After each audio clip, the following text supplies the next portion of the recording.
recently. I have to put this out because it's an issue that's on my plate, and I'm here in front of you. So we've been coming out, and this is Memorial Day. It's perfect. You've got Benghazi. You've got SEALs there, but it's the American military member, the American ethos, standing for what is right for their countrymen. You've also got 3 months after we got bin Laden, Extortion 17. Is everybody familiar with that?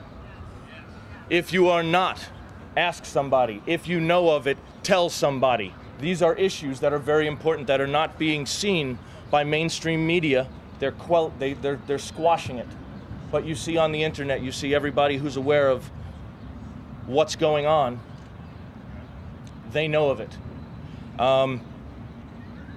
Government cover-ups. We just want an investigation into 31 American service members, 20 SEALs on board that went down on one chopper. We have the documents, we have the facts, we have the after-action reports, we have everything. And it's on the people who sent them on that mission, the people who are coming for your Second Amendment rights. We're trying to get the word out, and today we've got Charlie Strange over here. He's the father of one of the brave SEALs who was on that helicopter. And if you guys can, it's not only appreciation for him, now what can we do to help him, to keep America strong, to keep military where it is. The ethos in the Army is the last bastion of Americanism left. So if you have questions, if you have anything, he's over there. Ask him for that. All right, we've got a minor disruption in our scheduled program, but under the circumstances, with it being Memorial Day weekend, I don't think you guys are going to mind too much. I've just been asked to let somebody up here to say a few words.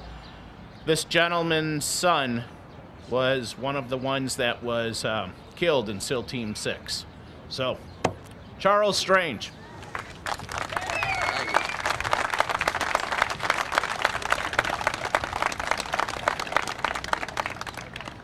Hello, everybody. My name's Charles Strange. My son was Michael Strange, Philadelphia guy. Michael rose through the ranks in the Navy. Into the mic, Charlie. Can you hear me now? All right. My son was Michael Strange. He was part of the elite Navy SEAL team. He was killed August 6, 2011 in Extortion 17.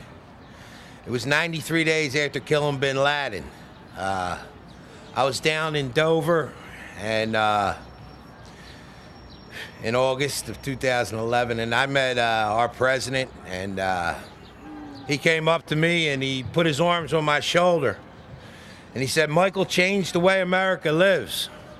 And I said, "Mr. President," and I grabbed him by the shoulders and I said, "I don't need to know about my son. I need to know what happened."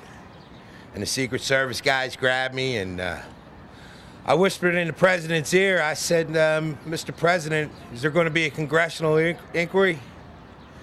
And I could feel the president's lips touching mine. He said, "Mr. Strange, we're going to look into this very, very deep."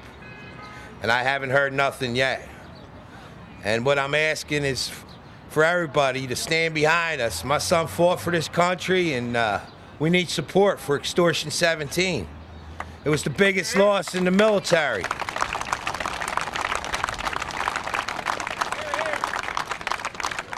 "22 SEAL Team 6 guys, 8 National Guards. They had 8 Afghan National Army guys on there, and they don't know their names. Do you think these guys, the most elite team in the world, would just fly with anybody? Their names weren't on the manifest? There was no eye in the sky watching this helicopter go into the Tangine Valley? Not to give me no answers? Nobody would be held accountable for the biggest loss in the Afghan war? You gotta be kidding me, Mr. President. Our Vice President, Joe Biden, after killing bin Laden down in Delaware with a half a load on at the Carlton Ritz Hotel, announced to everybody in the world who killed bin Laden.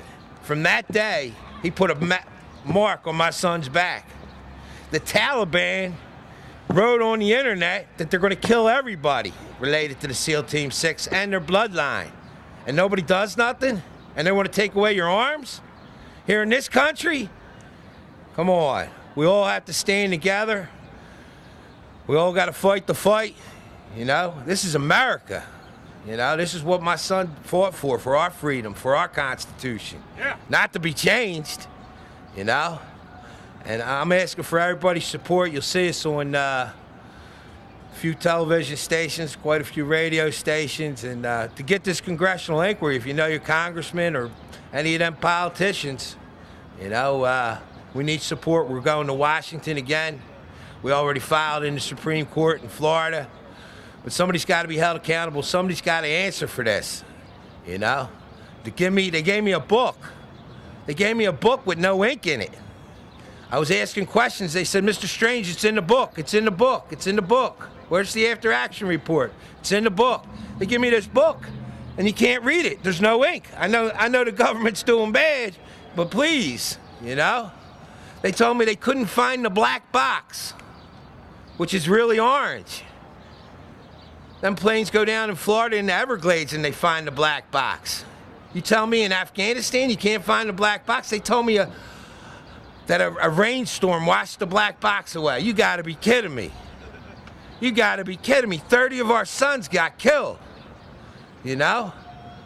I want some answers. A lot of the other families are standing up. Billy and Karen Vaughn, the hamburgers.